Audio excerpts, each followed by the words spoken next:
Et on va donc terminer cette session en accueillant le professeur Pascal Audoux, qui est le chef de service de pharmacie centrale au CHU de Lille et qui est président de la commission des pharmaciens de CHU depuis ce printemps. Merci beaucoup d'être avec nous.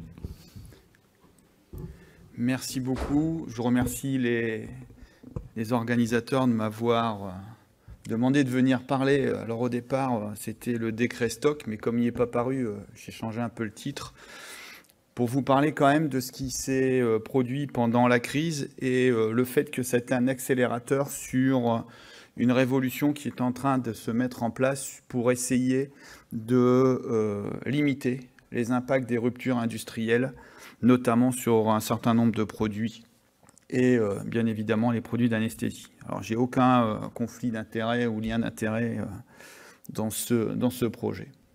Alors qu'est-ce qui s'est passé dans les mois qui viennent de s'écouler? En fait, on s'est aperçu lors d'une grosse crise que tout le monde a bien vu, c'est qu'il y a eu une défaillance des systèmes d'approvisionnement au niveau industriel, qui ne sont pas forcément de leur fait propre, puisqu'il y a eu toutes les mesures sanitaires qui ont été prises, fermeture des frontières, puis d'un seul coup on s'est rendu compte que les centrales de production, une ou deux par sur la Terre, qui diffusent partout, eh bien, ne pouvaient plus livrer. On s'est aperçu également, et ça a été un peu médiatisé, comme si c'était une découverte, que les matières premières étaient produites à 98% dans les pays asiatiques, et que donc on avait une dépendance à la matière première. Jusqu'à présent, ça, on avait beau le dire, c'était pas reçu par nos tutelles, et ce qui s'est passé également, c'est que les tutelles pensaient que les industriels pouvaient, sur injonction, j'allais dire, de l'État, se mettre à produire pour l'État. En fait, ce qu'a prouvé la pandémie, c'est que ça, c'est pas possible, du fait de la réglementation internationale, et que pour qu'un industriel puisse mettre en place une injonction, il faut plusieurs mois. Avec bonne volonté, il faut à peu près 4 mois, 4 à 5 mois, lorsque l'État dit « vous me produisez tel produit ». Et que faisons-nous pendant ces 4 mois? Et c'est là où, en fait, la pandémie, vous allez le voir, nous a permis, au niveau hospitalier, de prouver quelque chose qu'on criait depuis quelques années. Et puis l'autre phénomène, eh bien, on est en plein dedans, hein, c'est les ruptures. Nous, on les vit depuis 5-6 ans, avec une multiplication qui est montée de manière exponentielle entre 2015 et 2020. Et bien évidemment, la pandémie nous a mis encore un facteur multiplicateur qui a été très compliqué. Et bien évidemment, ce qui a été constaté, pour les gens qui, comme moi, étaient en ligne directe au niveau d'un grand centre, c'est que la prise en charge des patients a été mise en difficulté. Alors, ce que je vais vous raconter là, c'est l'histoire de, grosso modo, les derniers Mohicans de la pharmacie hospitalière production, qui se sont réveillés à un moment pour essayer de se dire « on va essayer de faire que les patients qui sont pris en charge par les équipes médicales puissent continuer à être pris en charge, quoi qu'il arrive. » Et donc, c'est à partir de ça qu'on a commencé à se dire « maintenant, il faut faire quelque chose ». Alors, comment on l'a fait? En fait, sans le savoir, il y a deux anciens pharmaciens, pharmacotechniciens, c'est-à-dire Lille et Lyon, qui se sont dit « on a des compétences, on peut produire, on a des équipes. La seule chose, c'est que l'État, la réglementation nous l'interdit. Je ne peux pas produire en grand nombre. Et vu ce que j'ai le droit, en gros, de produire, c'était 300 unités. Moi, si je fais 300 ampoules de Cisatracurium, vu la crise que j'avais, je savais que je faisais que ça, puisque, grosso modo, j'allais consommer à peu près ça en quelques jours au maximum, et encore au niveau du pic de notre crise en deuxième vague, on était largement au-dessus. Et donc, on s'est dit, on va essayer de voir comment on peut faire. On a donc montré que nous avions un avantage qui s'appelle les bonnes pratiques de préparation versus l'industrie qui est les bonnes pratiques de fabrication. Alors, c'est peut-être qu'un mot qui les différencie, j'allais dire, sur le texte, mais ça change tout. Ça change tout parce que dans les bonnes pratiques de préparation au niveau hospitalier, on a maintenu le fait qu'on pouvait et on devait pouvoir réagir à une demande médicale immédiate. Donc dedans, on est capable et on a laissé un certain nombre de places pour permettre cette production. Contrairement à ce qui était jusqu'à la crise ancré dans les ministères, c'est que la qualité des produits au milieu hospitalier aujourd'hui, dans les centres qui savent fabriquer, est une qualité qui est tout à fait standardisée et qui ne met pas en cause la prise en charge des patients. Donc nous pouvons fabriquer, il n'y a pas de souci là-dessus. Et là aussi, les grands centres ont développé, parce qu'ils se sont rendus compte très rapidement qu'il y avait des soucis, tout un réseau d'achat de matières premières, que ça soit sur le territoire français ou des centres comme le mien, qui sont sur le marché international des matières premières, et on achète un peu comme d'autres achètent des actions, on achète de la matière première pour dire il me le faut, vous me le faites à combien, et on joue les traders sur la matière première. Ça se fait facilement, c'est d'ailleurs ce qui nous a sauvés pendant la crise. Donc à partir de là, on leur a dit, maintenant on sait faire. Vous êtes dans la difficulté, laissez-nous fabriquer, on va vous montrer qu'on sait faire. Bien sûr, il fallait une preuve de concept.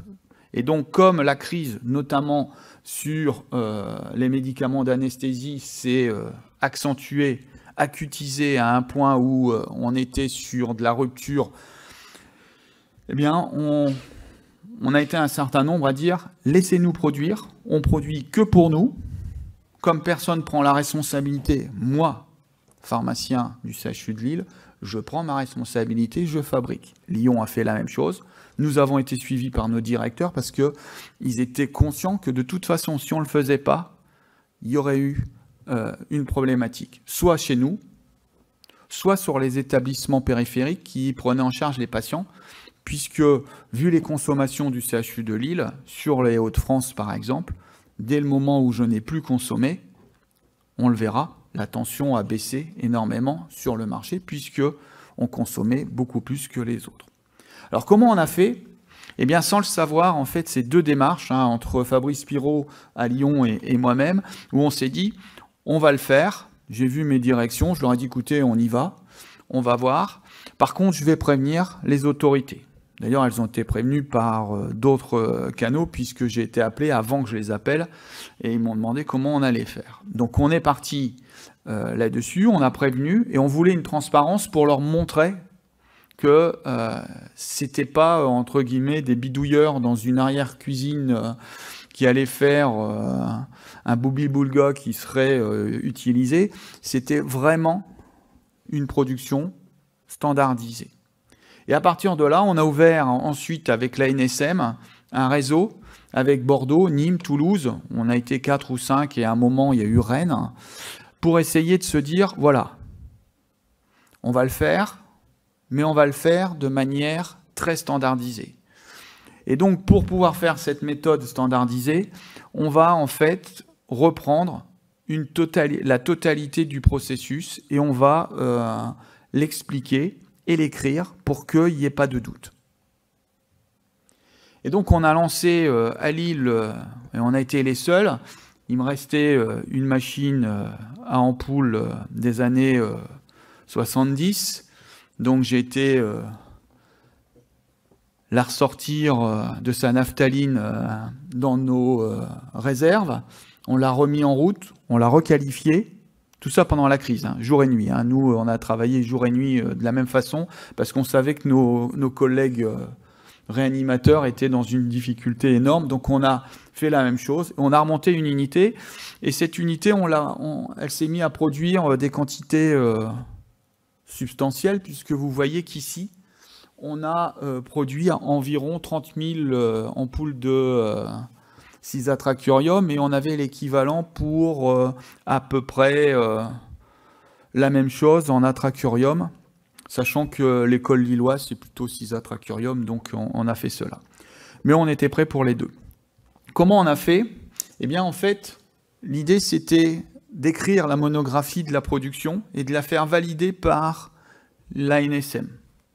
On leur a dit, OK, vous allez voir, on vous fait un lot pilote. On a fait le lot pilote entre la première vague et la deuxième vague, bien nous en a pris. Et on leur a envoyé en disant, contrôlez. Si vous avez un doute sur ce qu'on fait, contrôlez. Nous, on vous dit que c'est 100% conforme à ce qui est sur le marché. Et en plus, on vous garantit qu'on est capable de produire. À partir de là, ils l'ont testé. Ils sont revenus avec tous les tests conformes. Donc, ils nous ont dit, OK, allez-y. Et donc, on a fait une reproduction de ça sur tous les produits d'anesthésie. C'est-à-dire qu'aujourd'hui, en France, il y a 5 hôpitaux qui ont fait les monographies. Nous sommes capables de faire l'atracurium, le cisatracurium, le propofol. Propofol, on ne peut pas le faire pour l'instant, mais ça devrait sortir. On est en train de mettre au point la technique particulière à Lille. On a le rocuronium. On a également en produit réalisé la kétamine. Et il m'en manque un, ça me reviendra. Bon, c'est pas grave. Un morphinique peut-être. Il y a un morphinique, mais je n'arrive plus. Le sulfentanyl. Voilà, sulfentanyl, qui sont aujourd'hui prêts, pour lequel on a la matière première, on a les monographies, on a les modes de production, et les hôpitaux qui seraient mis en difficulté pourraient produire, et on va voir ce qui est pensé pour le futur décret qui devrait arriver, même si aujourd'hui, il n'est pas écrit. Ça permet vraiment de détendre les tensions, hein, on l'a bien vu. Hein. Nous, on a fait ça pendant 1 an et demi. C'est-à-dire que le CHU de Lille a produit ses curares pendant 1 an et demi, permettant ainsi à toute la région Hauts-de-France d'être livrée directement par les industriels. Nous, on s'est affranchis de ce besoin.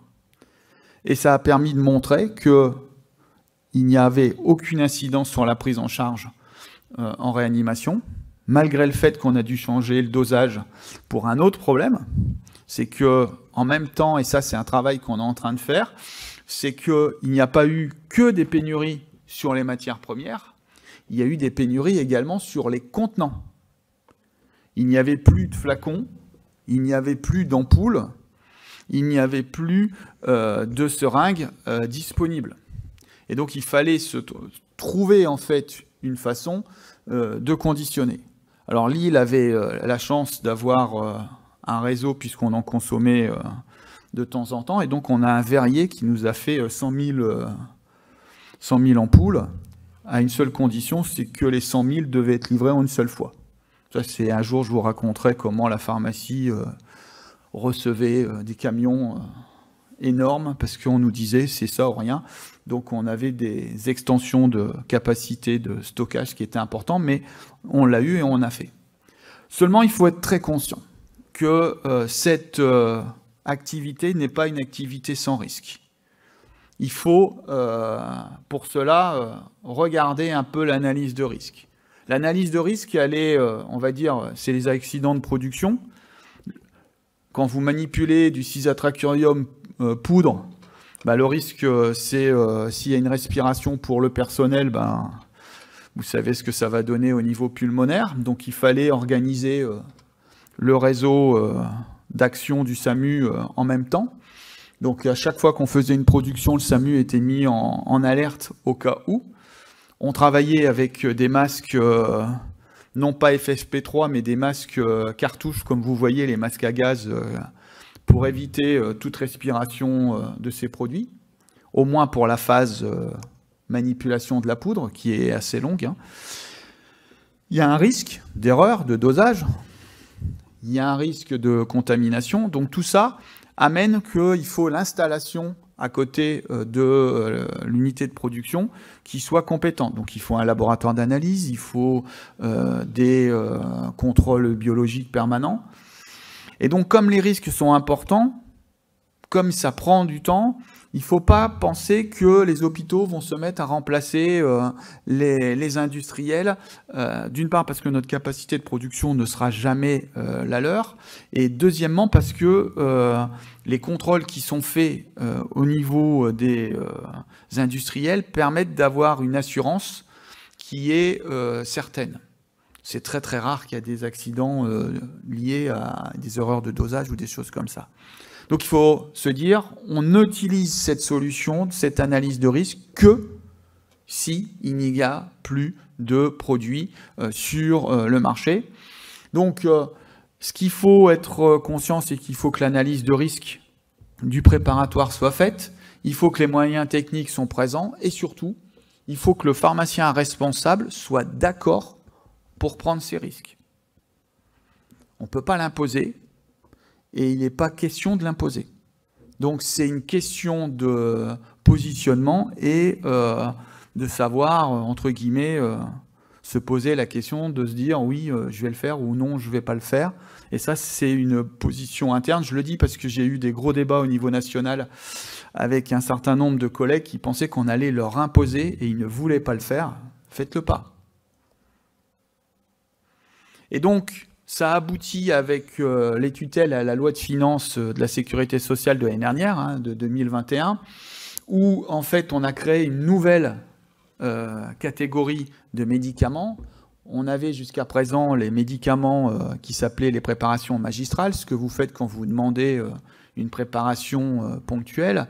Les préparations hospitalières qui sont en fait des préparations avec des lots de petites quantités. Alors, avant, c'était facile, on disait moins de 300. Depuis mardi, c'est plus vrai puisque la réglementation vient de changer. Mais ça reste quand même des petits lots. Et on a une préparation hospitalière spéciale qui, elle, va permettre de produire sur des quantités plus importantes, sans limite, à partir du moment où mon analyse de risque aura été faite pour ces quantités. Si je dis, moi, CHU de Lille, je suis capable de faire un lot de 4000 ampoules, de 4000 flacons, j'aurais fait mon analyse et je l'aurais. Par contre, je n'aurais pas l'autorisation d'en faire 10 000 si j'ai donné une analyse pour 4000. Donc ça, c'est l'objectif. Cette loi de finances a introduit une règle qui va arriver progressivement, qui est la certification des pharmacies volontaires. Il n'y en aura pas des centaines, ça sera quelques-unes. D'une part parce qu'il faut un matériel de production assez conséquent, donc il faut les moyens, il faut la volonté de le faire, et il faut aussi avoir la compétence. Et donc ça, on est en train de revoir derrière comment on peut relancer chez les plus jeunes cette envie d'aller chercher cette compétence et de pouvoir ainsi permettre ces productions. Alors, l'idée, c'est que vraiment, quand ça sera une rupture ou une tension longue, l'État va pouvoir en fait donner cette fois-ci une autorisation aux pharmacies qui auront été certifiées. Ce qui veut dire que celles qui auront fait les démarches d'analyse de risque, qui auront montré qu'elles sont capables de produire, alors certains feront par exemple pour les injectables, d'autres feront peut-être pour, je ne sais pas, les comprimés ou des gélules. Eh bien, quand il y aura une pénurie, l'État pourra dire, l'établissement B, vous me faites des gélules du principe actif A, et on jouera comme ça. Et ce qui n'est pas encore défini, c'est une fois produite, qui fera la répartition. Ça ne sera pas l'établissement. On est bien d'accord qu'un établissement n'a pas vocation à alimenter les autres établissements. Donc, il faut forcément trouver un système. Et ça, ce n'est pas défini aujourd'hui. Et donc, il faudra, à ce moment-là, travailler sur des techniques, certainement une centralisation pour envoyer dans les différents établissements qui en auront besoin. Donc il faut des monographies préalables, donc c'est un travail qui est assez long, puisqu'il faut écrire, ce qui veut dire qu'il faut faire toutes les étapes avant, c'est ce qu'on appelle faire les lots pilotes, et donc on va mettre ça en place. On a déjà, je vous l'ai dit, 5-6 produits, on en a 2-3 qui sont en cours, et l'idée c'est que si ça tombe sur la liste des produits qui auront été prévus, eh bien les délais seront très courts. On est capable, à partir du moment où tout est mis en place, en quelques jours, d'être en mesure de produire. Donc ça veut dire qu'on est beaucoup plus réactif. Alors, dans un contexte de guerre actuel, en fait, grosso modo, l'industriel, c'est l'infanterie, et les pharmacies hospitalières qui le donneront seront les commandos de marine. Donc ceux qu'on met en première ligne et qui attendent que la vague arrive. L'idée, c'est ça. Donc il ne faut pas non plus que l'industriel, et c'est ça qui est en train d'être vu, se dise « tranquille, les hôpitaux produisent, on va attendre un an avant de relancer ». L'idée, c'est vraiment que l'État prenne la main. Et toutes les monographies que je vous ai citées sont écrites de façon à être transposées immédiatement chez un façonnier industriel. Donc l'idée, c'est que dès qu'on lance une production, en même temps quasiment on va lancer la production industrielle.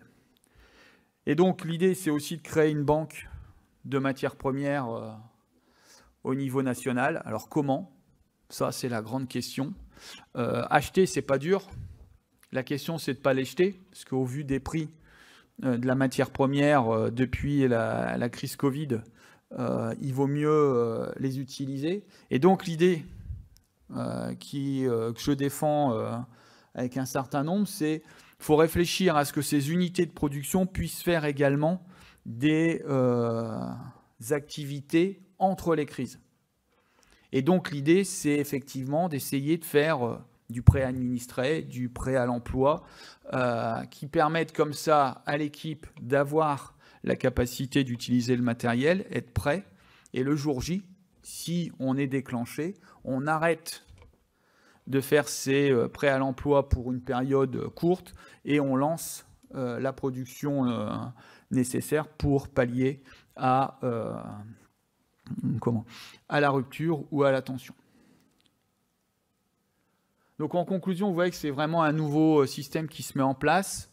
Ce n'est pas fini, mais ça devrait assurer la continuité des prises en charge des patients si on y travaille correctement. Ça nécessite des décrets. Le plus important, c'est ce qu'on appelle le décret stock, qui va organiser et donner ce que je viens de vous donner en préambule, c'est-à-dire la certification et l'autorisation. Mais il y aura d'autres, certainement, conditions qu'on n'a pas encore. Et ça va être un travail qui est important, qui doit être réalisé avec les pharmacies, les médecins, de façon à savoir ce qu'on va faire. Est-ce que c'est utile, s'il y a une rupture d'un médicament A, de vraiment ou est-ce qu'on a une autre alternative qui est plus sécurisée? S'il n'y a pas d'alternative, il faut faire et donc il faut se préparer à. Et donc on se pose des questions actuellement avec les médicaments qui sont en rupture et on essaye de se dire mais est-ce qu'on peut anticiper ce genre de production? Et nous derrière, au niveau pharmaceutique, on va regarder ce qui a été un peu discuté par Delphine juste avant, c'est quelle est la toxicologie pour nos environnements de se mettre à produire des produits à partir de la poudre. Est-ce que c'est une vraie compétence? Vous prenez la poudre de Cisatracurium par exemple, si vous faites un mouvement brusque, vous voyez la poudre qui se met en suspension et là vous n'êtes pas sorti de l'auberge pour pouvoir utiliser les préparations. Voilà, je m'arrête ici et je vous remercie de votre attention. Merci beaucoup, c'était très intéressant. Est-ce qu'il y a des questions dans la salle? En attendant peut-être certaines questions, moi j'en ai plein. On a travaillé donc au comité analyse maîtrise du risque, à la demande aussi des tutelles, à l'établissement d'une liste des médicaments dits critiques, avec donc un choix de définir la criticité par la fréquence du produit, de la fréquence d'utilisation et des conséquences de la non-disponibilité du produit.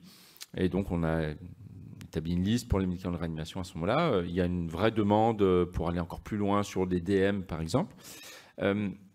Est-ce qu'on peut imaginer une production donc, qui serait directement pilotée par l'État, qui organiserait au niveau national la production par molécule, par centre, évitant d'une part des risques de contamination ou les réduisant, les risques d'erreur, parce qu'on ne ferait pas au même endroit ou avec les mêmes équipes de la production de différentes molécules, et qui permettrait aussi d'organiser la distribution et la répartition, qui est un vrai problème derrière, au niveau national, dans des situations critiques. Alors ça, c'est déjà possible, hein, il n'y a aucun souci. Aujourd'hui, vous me dites, je voudrais vous acheter à Lille telle préparation, on est capable de vous la produire et de vous la sous-traiter. Donc ça, aujourd'hui, on est en train de regarder. Ça a été ouvert juste avant la pandémie, en fait, cette possibilité. Donc ça a été masqué par la crise. Mais aujourd'hui, les hôpitaux qui ont un système de production peuvent prendre en charge des productions. Là, moi, je suis en train de mettre en place 2 chaînes de production complètes de flacons.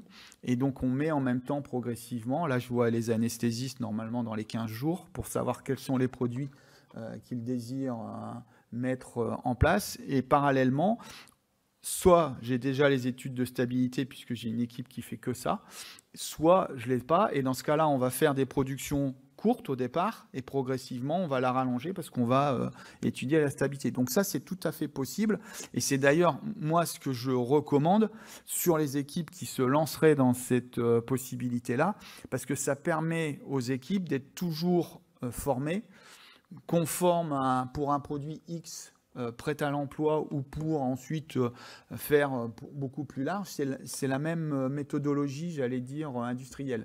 Donc derrière, il faut que les gens puissent manipuler en permanence pour pas qu'on ait, comme on a eu là, hein, moi, typiquement, j'ai été chercher un retraité, préparateur, je lui dis, voilà, on est dans la crise, est-ce que, comme je sais que c'est toi le dernier qui l'a utilisé, est-ce que tu veux bien former les plus jeunes? Et donc il a formé les plus jeunes en deux jours quasiment. Bon, ça a débordé un peu sur les nuits, mais on l'a fait vraiment hard. Et après, les jeunes ont pris le relais. Et ce que je veux, c'est qu'on ne perde pas cette compétence-là. Donc oui, c'est faisable. Et je pense que c'est ça qu'il faut faire. Et en fonction des quantités, ça peut être un grand centre comme nous, mais ça peut être un centre moyen qui fait déjà des seringues ou qui fait déjà des flacons manuellement. On sait faire. Super. Il y a des questions? Claire? Ben, je pense que c'était assez clair. C'était une belle expérience à partager. C'est vrai que nous, on n'a pas fait partie des gens qui ont souhaité faire ces préparations. On n'était pas équipés pour, et donc c'est... Ouais, c'est ça. Faut pas le faire si vous n'êtes pas équipé. Voilà. Il y a d'énormes enjeux dans la distribution et la répartition et dans le travail qu'il va falloir faire en partenariat avec les industriels également, parce que les industriels ont également probablement des stocks, en tout cas en début de crise. Il va falloir voir comment est-ce que ces stocks ou ces obligations de stock sont gérées et comment est faite la distribution après, notamment vers des établissements privés. Parce que dans le choix du maintien d'une activité en situation de crise aiguë, on va dire que c'est assez facile à rationaliser, mais en situation de pénurie au long terme, ce sera beaucoup plus compliqué à gérer. On est bien conscient de ça. Ça a été fait par les ARS, notamment tous les stocks d'État qui ont été achetés par l'État de Propofol, Curare, etc., et qui ont ensuite été distribués. C'était très très compliqué. Nous, on l'a vécu. Heureusement, c'est resté transparent pour nos collègues en anesthésie, en réanimation. Mais en effet, c'est un véritable enjeu, la distribution après. Merci beaucoup en tout cas. Merci de votre présence. Bonne fin de congrès et bon retour chez vous ensuite.